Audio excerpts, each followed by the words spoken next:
તારી ભારતીય જનતા પાર્ટી દ્વારા નૂતન વર્ષ મિલન સમારોહ કાર્યક્રમનું આયોજન કરવામાં આવ્યું છે। માર્કેટયાર્ડ ખાતે કરવામાં આવ્યું હતું। ભાજપ સંચાલિત સ્નેહ મિલન કાર્યક્રમમાં અમરેલી જિલ્લા ભાજપના તમામ કાર્યકરોએ ખાસ હાજરી આપી હતી। વિવિધ સંસ્થાઓના વડાઓ, મંડળીઓના વડાઓ સાથે અનેક રાજકીય આગેવાનો ભાજપ સ્નેહ મિલન સમારોહમાં ખાસ હાજર રહ્યા હતા। કાર્યક્રમની શરૂઆત ફટાકડા ફોડી કરવામાં આવી હતી। કાર્યક્રમની રૂપરેખા અનુસાર ધારાસભ્ય જીવી કાકડિયા દ્વારા દીપ પ્રાગટ્ય કરી આ સ્નેહ મિલન કાર્યક્રમની શરૂઆત કરી હતી। ત્યારબાદ જિલ્લા ભાજપ પ્રમુખ અતુલભાઈ કાનાણીએ સાપ્તાહિક પ્રવચન કર્યું હતું। ભારતીય જનતા પાર્ટીના તમામ કાર્યકરો અને હોદ્દેદારોએ વંદે માતરમના ગાન સાથે પ્રતિજ્ઞા લીધી હતી। ભાજપ દ્વારા સ્નેહ મિલન સમારોહ કાર્યક્રમ અંતર્ગત સંગઠનને મજબૂત બનાવવા માટે શું કરવું જોઈએ તેવા વિષયો ઉપર વિશેષ ચર્ચા હાથ ધરવામાં આવી હતી। ભાજપ આયોજિત નૂતન વર્ષ સ્નેહ મિલન સમારોહમાં ખૂબ મોટી સંખ્યામાં લોકોએ હાજરી આપી હતી। કાર્યક્રમને સફળતાપૂર્વક પૂર્ણ કરવામાં આવ્યો હતો। જે.કે. સિંહ સાથે સંજય વાહ, ધારી। આજે ધારી તાલુકા સહકારી સંમેલન રાખવામાં આવ્યું હતું। નૂતન વર્ષનું સ્નેહ મિલન હતું।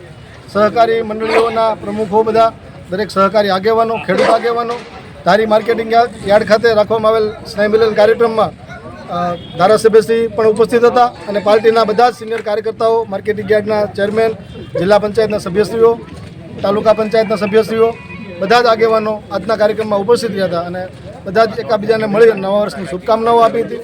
આત્મનિર્ભર ભારત અંગે જે પ્રધાનમંત્રીશ્રીનો ધ્યેય છે, એમનું જે લક્ષ્ય છે, એ લક્ષ્યને સાર્થક કરવા માટે આજે કાર્યકર્તાઓને પણ તે બાબતે માહિતગાર કરી અને દરેક કાર્યકર્તાઓ સ્વદેશી કોઈ પણ વસ્તુ હોય એમનો વધુમાં વધુ ઉપયોગ કરે એવી અપીલ પણ કરવામાં આવી હતી। અને આજના દિવસે બિહારની ચૂંટણીમાં જે જલવંત ભારતીય જનતા પાર્ટી એનડીએનો જે વિજય થયો છે, એને વિજયને વધામણા કરી અને કાર્યકર્તાઓએ ખુશી વ્યક્ત કરી અને મોં મીઠા કર્યા હતા।